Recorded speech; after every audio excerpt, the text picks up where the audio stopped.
अंदर कसाब की सुरक्षा के ऊपर कितने करोड़ों रुपए खर्च हो गए आप सोच नहीं सकते। माने देश के गद्दारों के ऊपर सैकड़ों हजारों लाखों करोड़ रुपए खर्च हो रहा है सुरक्षा के नाम पर, और आम आदमी कभी भी किसी पर हमला हो सकता है, कभी किसी के साथ दुराचार हो सकता है, बलात्कार हो सकता है, कभी भी किसी की हत्या हो सकती है। एक आदमी ने पूरी जिंदगी लगा करके 1 करोड़ 2 करोड़ 100 करोड़ 500 हजार करोड़ रुपए कमाए, और आपने देखा है कि कभी हजारों करोड़ के ये दूसरा प्रश्न है कि आपस की रंजिशें अलग बात है, घर के झगड़े अलग बात है, लेकिन सुरक्षा का यह हाल है कि हजारों करोड़ रुपए एक आदमी के पास थे, करीब 50,000 करोड़ रुपए, और जाकर के उसके घर में घुस के मारा है। इस देश में हालात क्या है आप सोच भी नहीं सकते। मेरे पास में एक बहुत बड़े जज हैं, वो दे करके गए, बोले बाबा जी हरिद्वार आए थे अभी, तो मुझे दे करके गए नव भारत टाइम्स में। ये उस समय के उन्होंने अखबार संभाल के रखे हुए 60-70 साल पुराने, क्योंकि आजादी के पहले का अखबार है। अब उस समय छपा जब देश जो है 25वीं वर्षगांठ मना रहा था, तब उसने प्रश्न उठाया नव भारत टाइम्स ने कि भाई चलो छोटे आदमियों की तो बात छोड़ो, स्वाधीन भारत की 4 बड़ी रहस्यमयी मौतें, बाकी तो साधारण लोग तो रोज हजारों लोग मर जाते हैं, कौन पूछ रहा है उनको, लेकिन वो लोग जिनकी तरफ पूरा देश देख रहा था, तो सबसे पहले उन्होंने लिखा, ये अखबार की कटिंग है उस समय की जब इंदिरा गांधी जिंदा थी, तब उस अखबार ने लिखा नव भारत टाइम्स में कि नेताजी सुभाष चंद्र बोस कहां गए आज तक पता नहीं। उसके बाद लिखा शास्त्री जी कहां गए, कैसे गए, क्या हुआ उनके साथ, कुछ पता नहीं। देश का प्रधानमंत्री, तुम्हारी तो औकात क्या है, बाबा की तो औकात क्या है।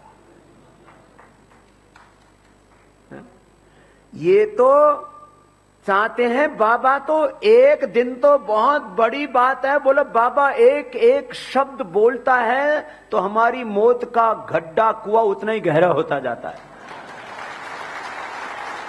तो ये तो चाहते नहीं कि बाबा 1 मिनट भी जिंदा रहे। इसको आप कुछ लोगों ने कहा बाबा जी आपको कोई खतरा, मैंने कहा सुरक्षा कहां से, वो जगह तो बता दे, खतरा के अलावा आप सोच भी नहीं सकते। किसी ने सोचा था नेताजी सुभाष चंद्र बोस जैसा महान व्यक्तित्व जिसके नेतृत्व में पूरा देश आजादी की लड़ाई के लिए खड़ा हो गया था, ये अंग्रेज यहां किसी के अनशन उपवासों से नहीं भागे,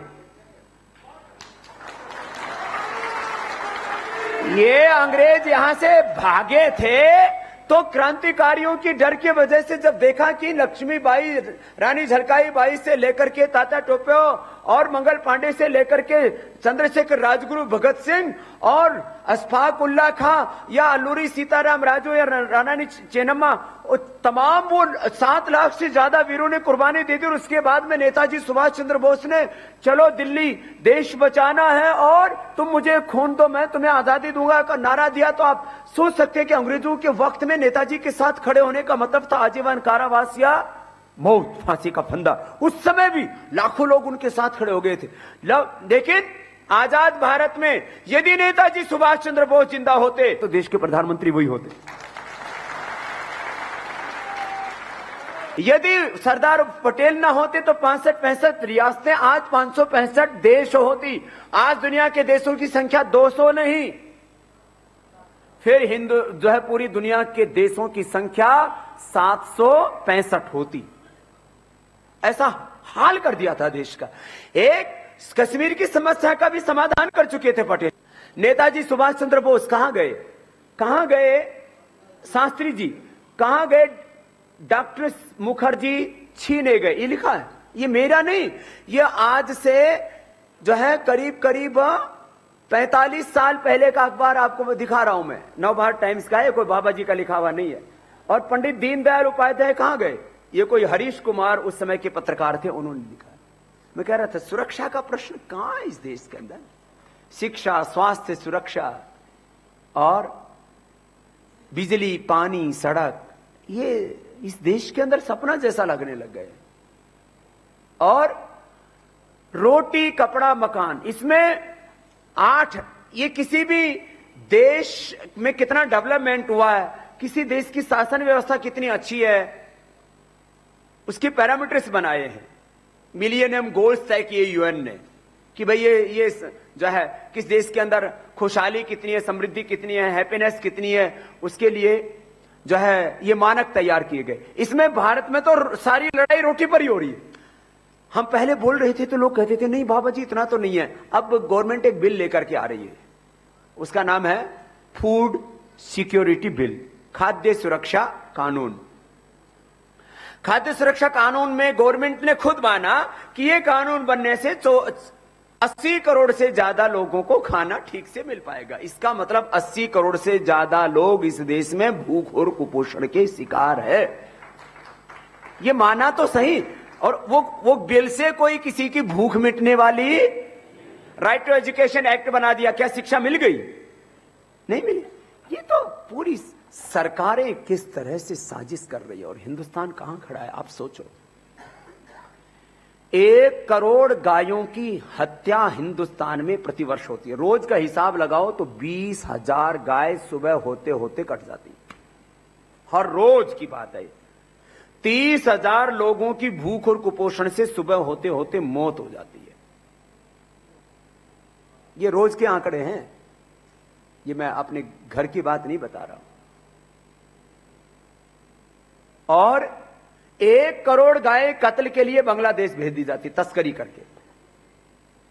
2 करोड़ गो माता की हत्या का कलंक और पाप हमारी माथे पर भी है। केवल वही पापी और अपराधी नहीं है जो गौ माता का कत्ल कराते हैं। हमें भी तो पता है इस बात का, नहीं पता था तो आज बता दिया आपको। 1 करोड़ से ज्यादा गोवंश का हिंदुस्तान में कत्ल होता है। 1 करोड़ से ज्यादा गोवंश कत्ल के लिए हिंदुस्तान से बाहर बांग्लादेश आदि में भेज दिया जाता है।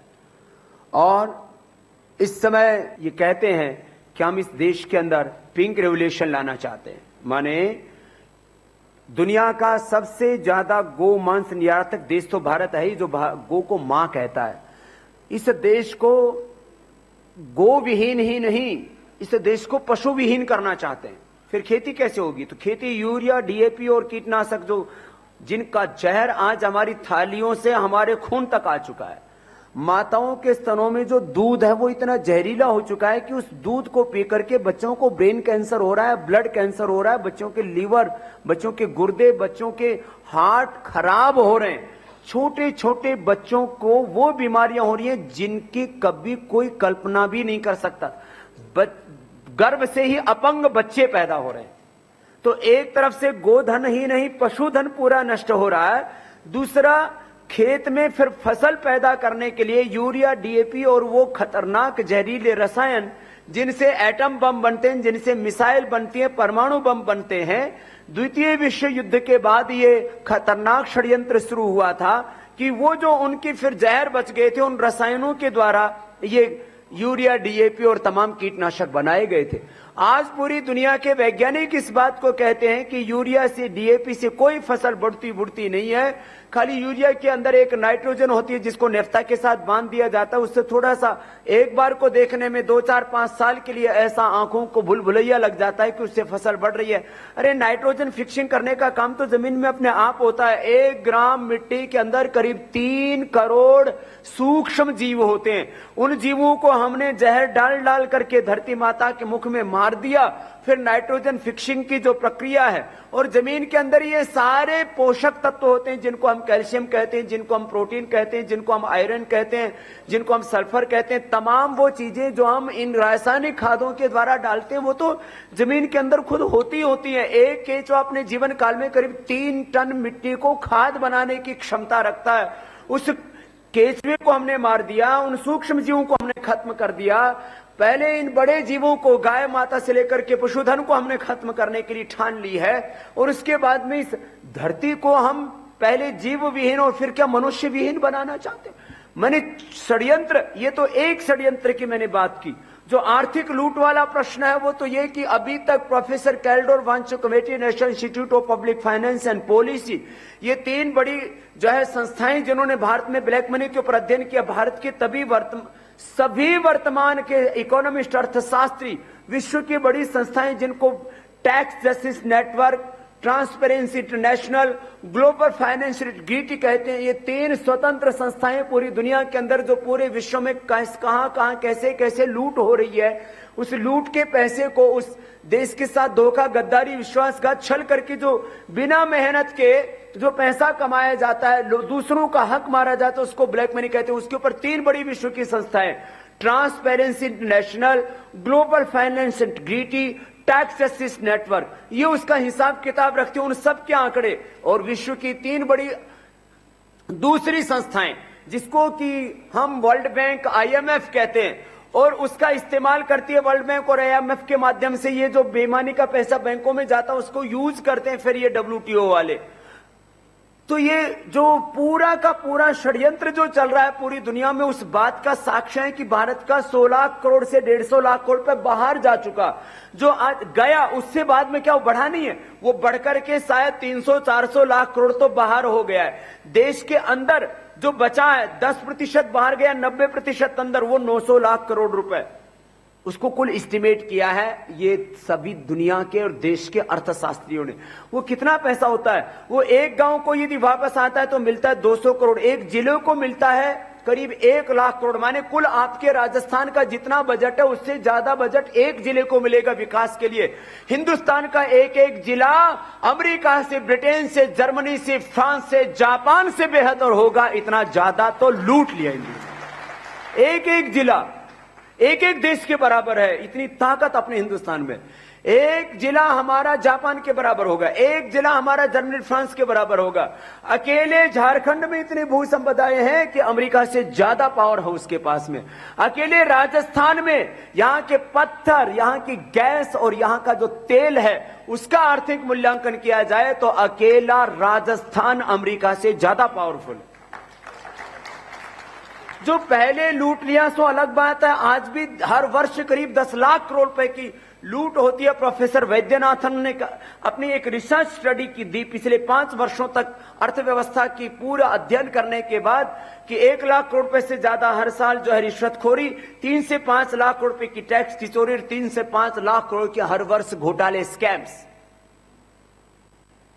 कैसा देश चल रहा है, आर्थिक दृष्टि से कितना लूटा है, धार्मिक दृष्टि से किस तरह से देश को तबाह किया, और सांस्कृतिक दृष्टि से भारत और भारतीयता, भारतीय संस्कृति के जितने भी उच्च आदर्श थे उनको पूरी तरह से नेस्तनभूत करने में, उनको पूरी तरह से मिटाने पर तुली है। चाहे योग हो, चाहे आयुर्वेद हो, चाहे स्वदेशी हो, चाहे भारत का स्वाभिमान हो, भारत का स्वर्णिम अतीत हो, उन सब को खत्म करने पर तुले। ये कहते हैं रामायण और महाभारत तो ये तो उपन्यास हैं, काल्पनिक काव्य हैं, राम और कृष्ण तो इस धरती पर हुए ही नहीं। मानी पूरे देश की अस्मिता, पूरा देश का स्वाभिमान, पूरे देश की संस्कृति, सभ्यता। अरे 500 साल पहले दुनिया में अमेरिका कहां बसता है किसी को पता न था। 2000 साल पहले यूरोप का अस्तित्व किसी को नहीं पता था। और हम सब धर्मों का सम्मान करते हुए इस बात को कहते हैं कि इस्लामिक सभ्यता का भी उदय 1400 साल पहले हुआ। 1400 साल पहले जब इस्लाम न था, उससे पहले क्या था? 2000 साल पहले जब ईसाईयत नहीं थी, उससे पहले क्या था? अरे 500 साल पहले जब अमेरिका को नाम भी लोग नहीं जानते थे, उससे पहले क्या था? उससे पहले केवल और केवल भारत के ही नेतृत्व में पूरा विश्व चला करता था। ये भारत का जो इतना बड़ा ऊंचा नेतृत्व का जो उसका स्थान था, इतना गरिमापूर्ण जो उसका विश्व गुरु का स्थान था, वो भारत का परम वैभव कहां खत्म हो गया? सोने की चिड़िया तो एक खाली एक शब्द बोला जाता है कि भारत सोने की चिड़िया था। अरे भाई, आज भी भारत तो सोने की चिड़िया ही है, भारत के वैभव में कोई कमी नहीं आई है, लेकिन देश के लुटेरों ने इसको इस तरह से लूट लिया है। अब प्रश्न ये आता है कि लूटा हुआ हक कैसे मिलेगा? प्रश्न ये आता है कि आगे से भारत की लूट बंद कैसे होगी? प्रश्न ये आता है कि इस देश के लोगों को झूठ बोल बोल करके, सबसे बड़ा झूठ देश के नेताओं ने यह बोला कि भारत एक गरीब देश है। मैं उस अखंड भारत की बात नहीं कर रहा हूं जो मैं कह रहा था अफगानिस्तान और पाकिस्तान से लेकर के वर्मा, वियतनाम और जो है इधर बांग्लादेश तक और इधर जो है तिब्बत और इन जो है मंगोलिया से लेकर के जावा, सुमित्रा बाल और इंडोनेशिया तक फैला था। मैं आज के भारत की बात कर रहा हूं जो करीब 33 लाख वर्ग किलोमीटर में फैला, 20,000 प्रकार की भू संपदाएं जिसके अंदर हैं, जिसमें से मात्र 10 की ही कीमत 20,000 लाख करोड़ रुपए है। माने कि अमेरिका की जीडीपी से करीब 15 गुना ज्यादा तो हमारे पास में भू संपदाएं हैं, नेचुरल रिसोर्सेज हैं, लेकिन जल, जंगल, जमीन, भू संपदाएं सब नीलाम कर चुके हैं और बजट बना करके विकास कम करते हैं। विकास होता होगा 10%, लूट होती है 90%। आपको शायद इस बात का पता ही नहीं होगा कि हिंदुस्तान की सारी नदियां बेच चुके हैं। गंगा, यमुना, कृष्णा, कावेरी, ब्रह्मपुत्र, गोदावरी, सारी हिंदुस्तान की नदियां कॉर्पोरेट हाउसेज को, बड़ी बड़ी देशी विदेशी कंपनियों को, जिनके हजारों नहीं लाखों करोड़ रुपए के कारोबार हैं, उनको नदियां बेच चुके हैं। उनके ऊपर बांध बनाना, बिजली के लिए संयंत्र आदि लगाना ही उद्देश्य नहीं है। आगे ये संकट पैदा होगा कि आपको आज पानी की बोतल मिल रही है 15 रुपए में, हो सकता है कुछ दिनों के बाद आपको पानी की बोतल 150 रुपए में मिले। सारी नदियां, जितने भी जल संसाधन है वो बेच चुके हैं। जितने भी जमीनें आपके पास जो प्राइवेट होल्डिंग वाली, उसको तो कभी भी लैंड एक्विजिशन एक्ट लगा करके लूट लेते हैं। बाकी भी जो जमीन बची है उसको भी बेचने में लगे और बेच चुके हैं। हजारों नहीं, लाखों एकड़ जमीन, लाखों नहीं करोड़ों एकड़। लाख एकड़ समझ में आता आपको, करोड़ एकड़ तो समझ में भी नहीं आता। उतनी बेच चुके हैं। जल, जंगल, जंगल तो 80% काट दियो, अलग बात है। वो जमीनें बेच चुके हैं, भू संपदाएं सब नीलाम कर चुके हैं। अब जितने भी रिजर्व्स हैं वो सब बेच चुके हैं लोग। अब तो वापस छीनना पड़ेगा, और जो बेचा है वो इनका नहीं है। एक बात याद रखो, एक होती है हमारी पैतृक संपत्ति, मैं हमेशा इसकी बात करता हूं। एक क्या होती है हमारी पैतृक संपत्ति, उसका तो हम लोग उसकी तो रक्षा करने के लिए जो है भिड़ जाते हैं, लड़ जाते हैं, कोर्ट कचहरी चले जाते हैं, सिर फूट जाते हैं। क्या बोले, मेरे खेत में हड़ क्यों चलाया?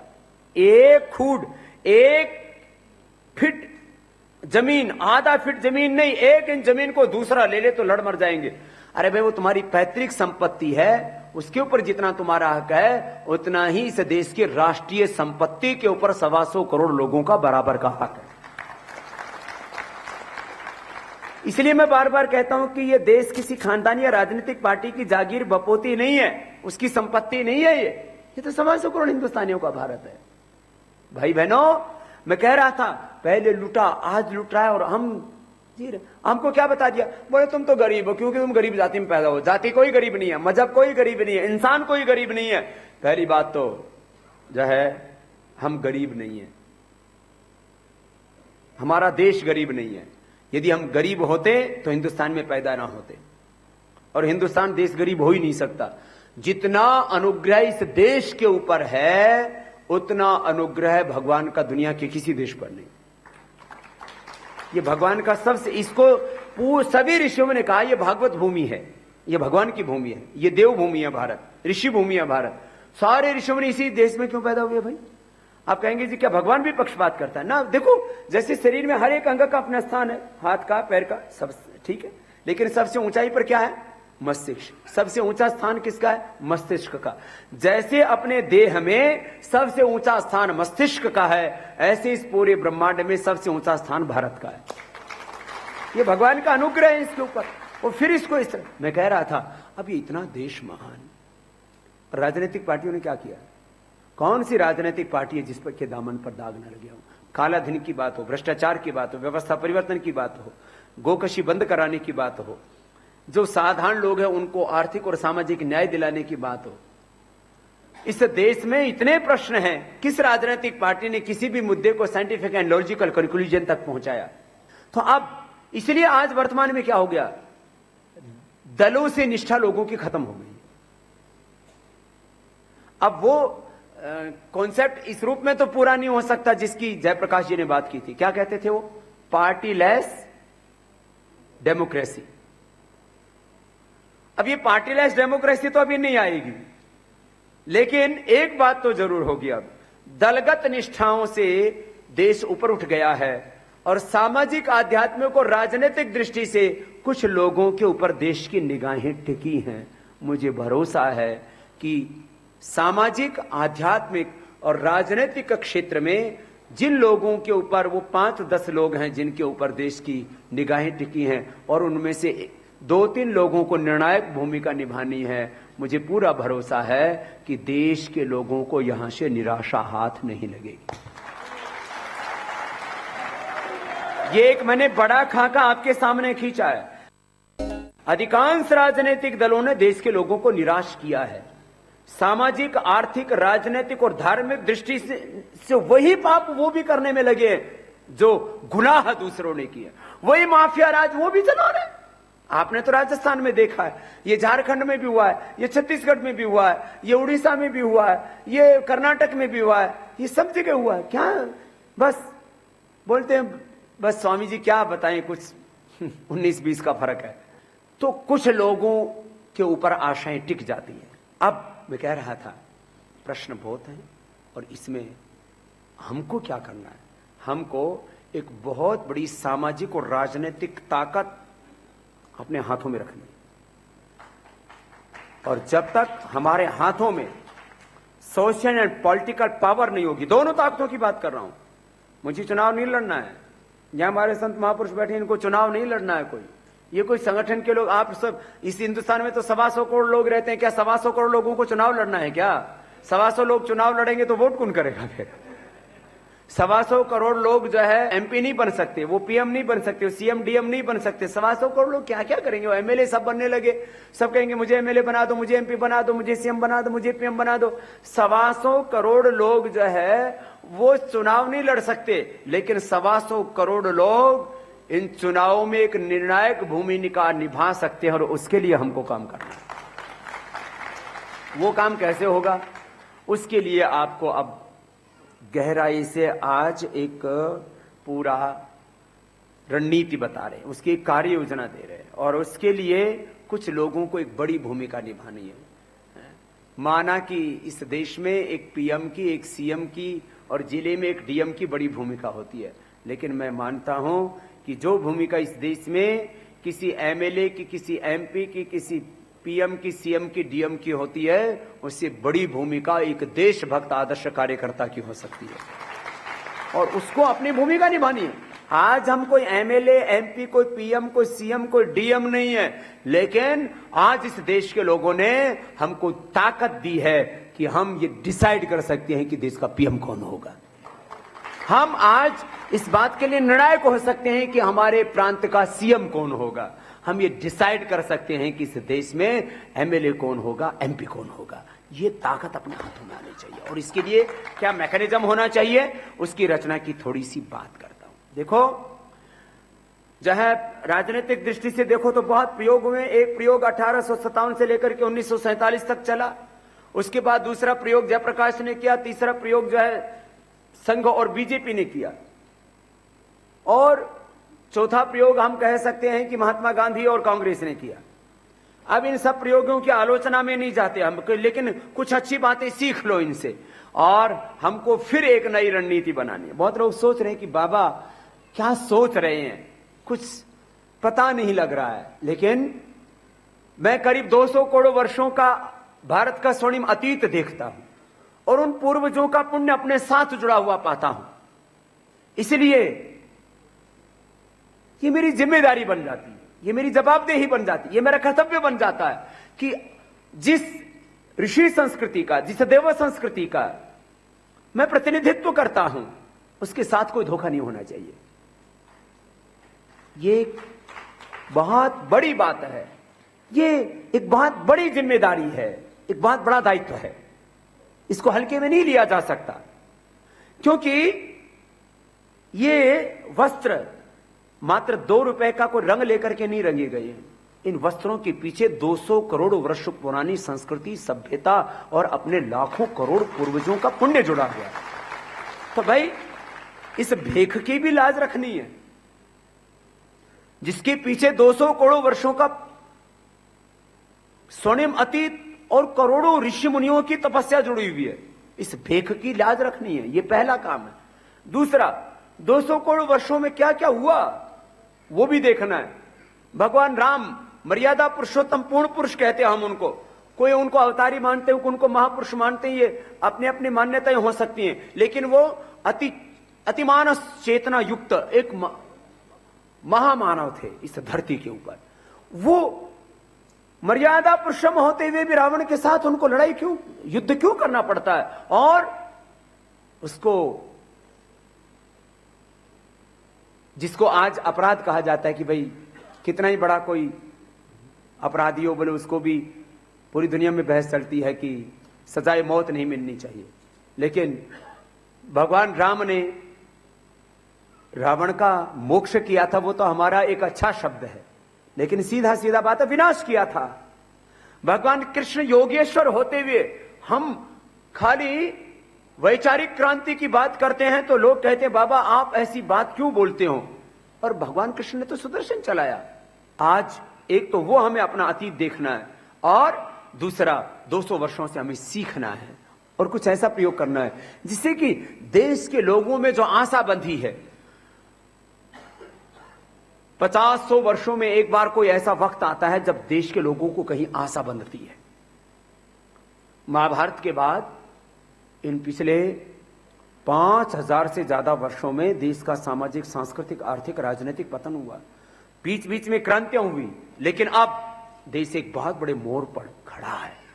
आज परिवर्तन का एक बहुत बड़ा वातावरण बना है। ये कालाधन, भ्रष्टाचार, व्यवस्था परिवर्तन के जो मुद्दे हैं, ये और इसके कारण से, काला धन जमा होने से, भ्रष्टाचार के कारण से, इस भ्रष्ट व्यवस्था के कारण से बेरोजगारी, महंगाई, गरीबी, जिसने जन जन को झकझोर दिया है। चारों तरफ क्रांति के बुलबुले उठ रहे हैं, समाज में चारों तरफ एक विद्रोह, एक बगावत का वातावरण बना है।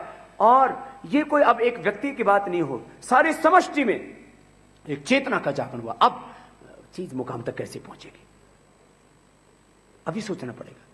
तो इसमें कई तरह की बातें आती हैं। बाबा ये बात बनेगी कैसे, को समझ में नहीं आ रहा। कुछ लोग बीच में आए कि हम देश को बदलेंगे, पता लगा उनके इरादे कुछ और ही थे। कुछ लोग जब बरसात होती है तो उसमें बुलबुले उठते, और कुछ लोग देखने को कि ये बड़े देशभक्त होंगे, लेकिन पता लगा कि किसी को तो जो है वो अमेरिका से फंडिंग आ रही है, किसी को चीन से फंडिंग आ रही है, किसी को बड़े कॉर्पोरेट हाउस से फंडिंग आ रही है, किसी को एमएनसी से फंडिंग आ रही है, और किसी को एक दूसरी पॉलिटिकल पार्टी ही पैसे दे रही है कि तू खड़ा हो जा। पॉलिटिकल मैनेजमेंट में क्या होता है, चुनाव जीतने के लिए अब हमने तो वेद शास्त्र से लेकर के अर्थशास्त्र लेकर के राजनीति शास्त्र सब पढ़ना पड़ता है देश के लोगों के लिए। अब शादी तुम कराते हो और 16 संस्कार मुझे याद है, तुम में से शायद 2-4 को याद होंगे।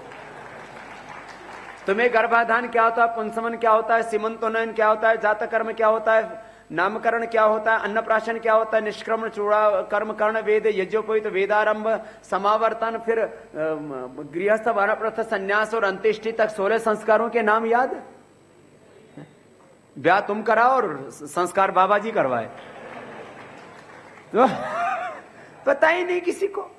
जब थोड़े बड़े हुए तो ब्याह हो गया, और मर गए तो फूक दिए।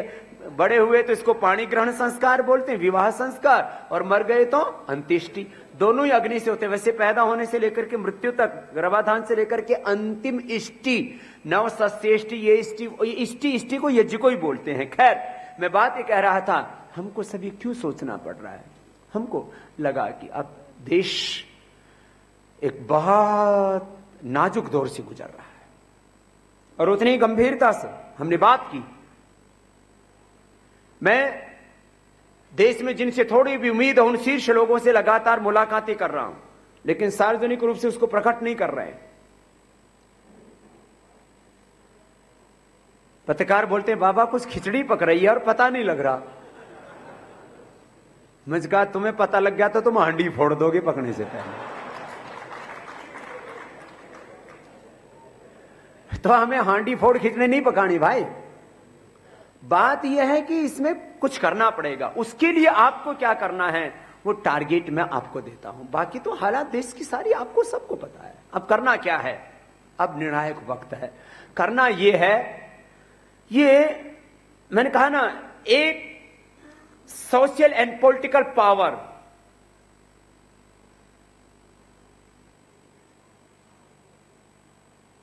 वो कैसे खड़ी होनी है।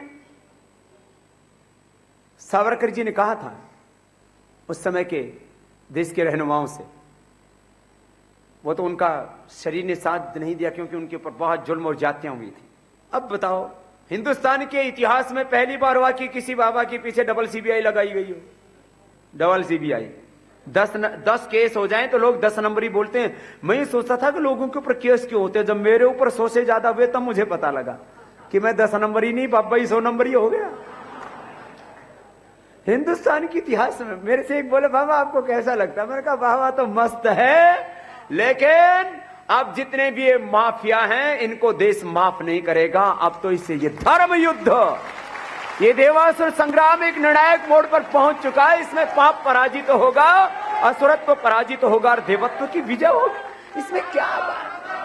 अरे लोग कहते बाबा आपके ऊपर बहुत जुल्म हो रहे हैं, बहुत जातियां हो रही हैं। रोज आपको मिटाने के लिए, आपके अस्तित्व को खत्म करने के लिए, आपका चरित्र धूमिल करने के लिए, आपकी प्रतिमा भंजन के लिए क्या क्या नहीं होता है। मैंने कहा क्या परवाह है, उनको देखो महापुरुषों को। भगवान राम के साथ क्या हुआ था, भगवान कृष्ण के साथ क्या हुआ है? भगवान राम जो उनके साथ 14 वर्ष तक, हमें तो अभी 20 वर्ष हुए हैं सेवा के और 4 वर्ष हुए हैं युद्ध के, अभी तो 10 वर्ष और बाकी है राम तक पहुंचने में भी। व्यक्ति भी अच्छा होना चाहिए और व्यवस्था भी अच्छी होनी चाहिए। व्यक्ति कितना ही अच्छा हो, व्यवस्था अच्छी नहीं होगी तो उसके साथ वही होगा जो भगवान रामकृष्ण, आचार्य चाणक्य, महर्षि दयानंद, ईसा मसीह के साथ हुआ, जो हुआ आज इस देश के संतों के साथ, जो हो रहा है इस देश के समाज के साथ, यही होगा। इसलिए व्यक्ति को अच्छा बनाना एक काम, व्यवस्था को अच्छा बनाने के लिए फिर आंदोलन को खड़ा करना। तो 25 से 50 जो कार्यकर्ता उनको क्या करना है, एक एक प्रखंड, और जहां कम कार्यकर्ता हूं तो 2-2 प्रखंड ले लो, एक एक 2-2 वार्ड और एक एक 2-2 प्रखंड। शहरों में वार्ड, क्योंकि जिला समितियां और तहसील समितियां तो बन गई, अब वहां वार्ड तक जाना है। शहरों में वार्ड समितियां और गांवों में प्रखंड समितियां।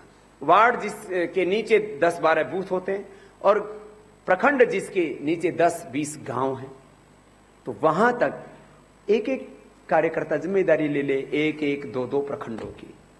और ऐसे 25 से 50 कार्यकर्ता, जो 50 से 100 प्रखंड हैं, जो हरियाणा राजस्थान आदि में छोटे जिले हैं, मीन्स गांव थोड़े हैं, बाकी कुछ मध्य प्रदेश में, उत्तर प्रदेश में कुछ ऐसे जिले हैं जहां 2-2, 3-3 हजार गांव हैं, वहां फिर 10, 20, 30 गांवों को भी एक प्रखंड में हमने ले लिया है। तो एक प्रखंड, 2 प्रखंड, 1 वार्ड, 2 वार्ड की जिम्मेदारी एक एक कार्यकर्ता लेनी, और वहां एक ऐसे कार्यकर्ता को खड़ा करना जो कम से कम 100 आदमियों को अपने साथ जोड़ सके। तो तहसील समिति,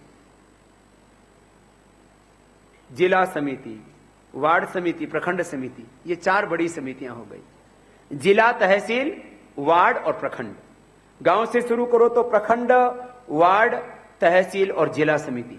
अब इन 4 समितियों में 100 व्यक्ति भी होते हैं यदि एक जिले के अंदर, जिम्मेदार, वो मजबूत कार्यकर्ता, प्रशिक्षित कार्यकर्ता, ट्रेंड कार्यकर्ता। देखो ट्रेनिंग का बहुत बड़ा महत्व है। आज 125 करोड़ लोगों की सुरक्षा मात्र 11 लाख की फौज करती है। उनको ट्रेनिंग दी गई है इस बात की कि सुरक्षा कैसे की जाती है। आज 125 करोड़ लोगों की सुरक्षा 11 लाख लोग करते हैं, ट्रेंड लोग हैं वो। आज एक हिंदुस्तान यूनिलीवर, जो हिंदुस्तान को आर्थिक रूप से गुलाम बनाने के लिए सबसे बड़ा जिसने अपना जाल बिछाया हुआ है, उसके अंदर कितने लोग होंगे? मात्र 6000 आदमी है। 6000 आदमी मिलकर के 125 करोड़ लोगों का आर्थिक शोषण कर रहे हैं, देश को आर्थिक रूप से गुलाम हो रहे हैं। कितने लोग हैं? खाली 6000 लोग। ऐसे ही चाहे वो जॉनसन एंड जॉनसन है, चाहे वो कोका कोला पेप्सी है, चाहे वो और तमाम छोटी छोटी कंपनियां हैं। एक छोटी सी कंपनी कॉलगेट है, कितने लोग होंगे? किसी कंपनी में 100, किसी में 500, किसी में 1000, किसी में 5-6 हजार, 10,000 से ज्यादा किसी के पास लोग नहीं है। वो उनके माध्यम से अपना पूरा तंत्र फैला लेते हैं। तंबाकू बेचने वाले कितने लोगों का तंत्र होता है उनके पास? 500, 1000 लोगों का, और हर साल लाखों लोगों को तो मार देते हैं और करोड़ों लोगों को कैंसर कर देते हैं। तंबाकू के द्वारा लोगों के जिंदगियों को बर्बाद करना, उनका पैसा लूटना, उनके घरों को तबाह करना, उनके बच्चों को अनाथ करना, मां बहन बेटियों को विधवा करना। तंबाकू बेचने वाले, शराब बेचने वालों का बहुत अच्छा नेटवर्क है, एमएनसीज का बहुत अच्छा नेटवर्क है। ये पॉलिटिकल पार्टियां इतना लूटने के बाद भी कहती हैं हम विकास करेंगे, हम देश को आगे लेके जाएंगे। तो क्या तुम इन तंबाकू वालों से भी गए बीते हो? इन दारू बेचने वालों से भी गए बीते हो? दारू वालों का कितना बढ़िया नेटवर्क है, तंबाकू वालों का कितना नेटवर्क है। हर खोखे पर उनकी उपस्थिति, जहां देखो वहीं लगे हुए हैं, आओ हमको खाओ और मर जाओ। तंबाकू वालों का नेटवर्क बड़ा जबरदस्त है भाई। दारू वालों का नेटवर्क, कोई गांव में जाओ तो सबसे पहले ठेको स्वागत करे। हर गांव में घुसते ही तोरण द्वार बने हुए हैं ठेकों के। दारू वालों का नेटवर्क बहुत बढ़िया, तंबाकू वालों का नेटवर्क बहुत बढ़िया, गाय काटने वालों का नेटवर्क। महाराज जी खूब खूब भाषण दें, लोग खड़े करें, मेरे बेटे फिर भी ले जाओ, पुलिस पे फायरिंग करके और गाय ले जाओ। और 1 करोड़ से ज्यादा गाय काट लेते हैं हिंदुस्तान में, 1 करोड़ से ज्यादा बाहर भेज देते हैं। हम देखते रहते हैं, गौ माता की जय, होगी जय, और वो अपना काम कर रहे हैं। हमारा संगठन कमजोर है और गाय काटने वालों को संगठन मजबूत है। हमारा संगठन कमजोर है, दारू बेचने वालों का संगठन मजबूत है। स्वदेशी की बात करने वालों का संगठन कमजोर है। हर आदमी को समझ में आता है कि देश का 1 रुपए बाहर नहीं जाना चाहिए। मैंने छोटे छोटे बच्चों से पूछा, मैंने कहा भाई देश में कोई पेप्सी प्याऊ बनाई? पूरे देश को जहर तो पिला दिया, कोई धर्मादे की प्याऊ खुलवाई इन पेप्सी कोका कोला वालों ने। कोको कोला प्याऊ, पेप्सी प्याऊ, कोलगेट गौशाला, लक्ष्य धर्मशाला, लाइफ बॉय गौशाला, कोई है कोई प्याऊ बनाई हो, कोई गौशाला बनाई हो, कोई धर्मशाला बनाई हो, कोई स्कूल बनाया हो? नहीं। वहां पर भी लाखों स्कूलों का एक कंपटीशन कराएंगे और उसको एक बच्चे को 15-20 हजार का इनाम दे देंगे। बोले हमने बच्चों को इनाम दिया, बच्चों से करोड़ों रुपए ले लिए और 10-20 हजार का इनाम दे दिया। ऐसी चक्कर चलाते हैं। तो भाई अपना संगठन विदेशी कंपनियों से मजबूत होना चाहिए। अपना तंत्र, पूरा जो तंत्र है ना, इसके ऊपर सारा ताना बाना इसके ऊपर टिका हुआ है। हमारा संगठन एमएनसी से मजबूत होना चाहिए। हमारा तंत्र, हमारा संगठन तंत्र इन शराब बीड़ी सिगरेट बेचने वालों से, इन राजनीतिक पार्टियों से मजबूत होना चाहिए। क्या है? कुछ नहीं है। और हम अपने आप को रामकृष्ण की संतान, ईश्वर की संतान कहने वाले क्या कर रहे हैं हम? तो अपना संगठन इतना मजबूत बनाओ कि ये सारा तंत्र एक तरफ हो और हम एक तरफ हो, तो भी हम जीते और उनको पराजित कर पाए। आज ये सारे एक तरफ खड़े हो गए। ये नशा बेच करके देश के करोड़ों लोगों की हत्याएं करने वाले, उनके घरों को बर्बाद तबाह करने वाले, सारे के सारे ये नशा बेचने वाले षड्यंत्रकारी, देश को लूटने वाली एमएनसीज, देश को लूटने वाले political mafia, mining mafia, gold mafia, land mafia और ड्रग माफिया, एजुकेशन माफिया, उपचार के नाम पर अत्याचार करने वाले माफिया।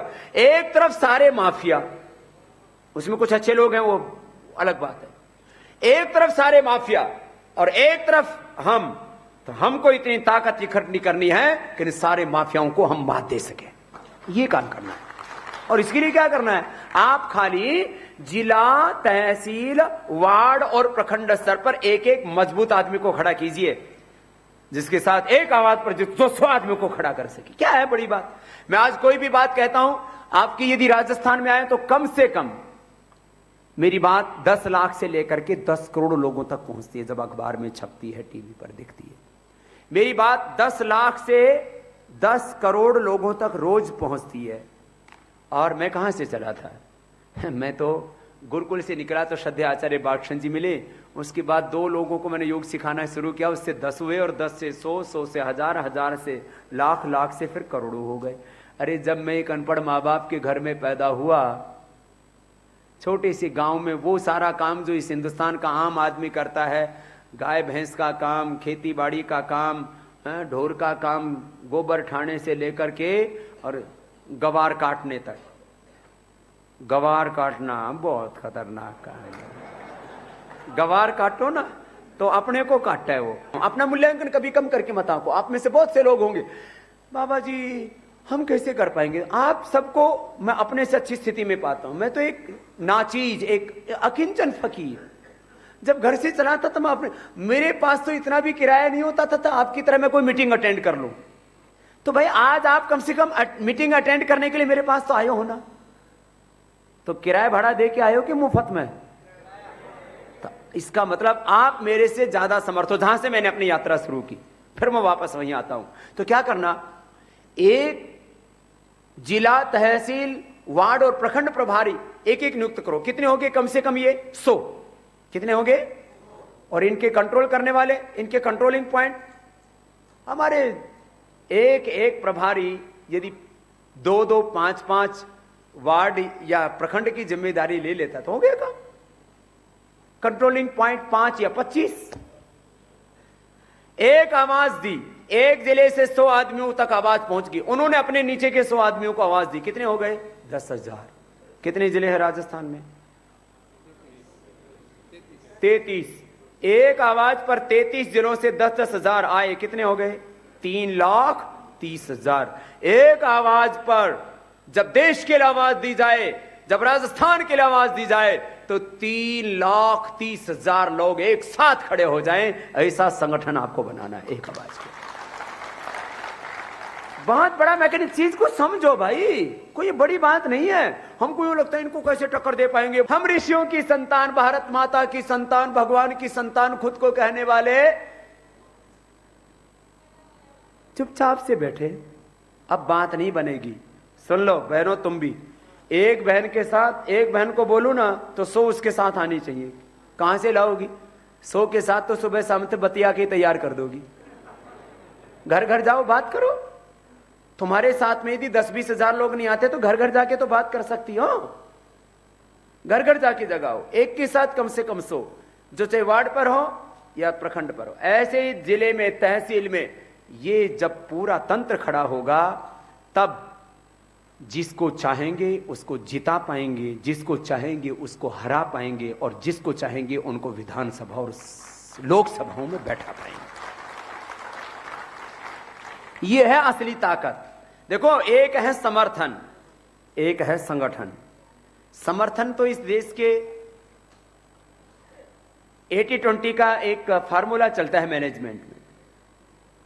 80% लोग किसी भी अच्छे काम के साथ खड़े होते हैं, 10% लोग उसमें एक बड़ी भूमिका निभाते हैं, 1% लोग उसमें नेतृत्व की भूमिका में आते हैं और 10% लोगों के सामने चाहे ढोल बजा लो कभी जागते ही नहीं। वो अच्छे काम का भी विरोध करेंगे। वो दारू पीने के लिए भी मना करोगे, बोल के तेरे पैसे तो पीवू हूं, बोलो मर जाएगा तो बोलो मैं मरूंगा, तू थोड़ी मरेगा। अब उसका क्या करोगे आप? नहीं सुधरेगा, कोई बात नहीं। तो ये जो है आपको पूरा समर्थन की दृष्टि से देखा जाए तो ज्ञात इतिहास में, मुझे 200 लाख करोड़ वर्षों के इतिहास के बारे में ज्यादा जानकारी वैसे नहीं है जैसी पिछले 200 वर्षों के बारे में। ज्ञात इतिहास में जितने अल्पकाल खंड में जितना बड़ा समर्थन आज इस आंदोलन को मिला है, उतना बड़ा समर्थन किसी आंदोलन को इतने अल्पकाल खंड में नहीं मिला। यह तो है समर्थन की बात। और आज भी मैं जहां भी, जिस भी जिले में चला जाऊं, उस जिले में आपने अभी देखा होगा, जब मैं पिछले बिलाड़ा से होकर के, गोटन से होकर के और मेताड़ा सिटी तक, मेड़ता सिटी, वो कितने, एक ही दिन में करीब 2 लाख अकेले मेड़ता सिटी में। पहली बार वहां कोई प्रचार भी नहीं किया गया। 1 लाख के करीब लोग वहां, और सारा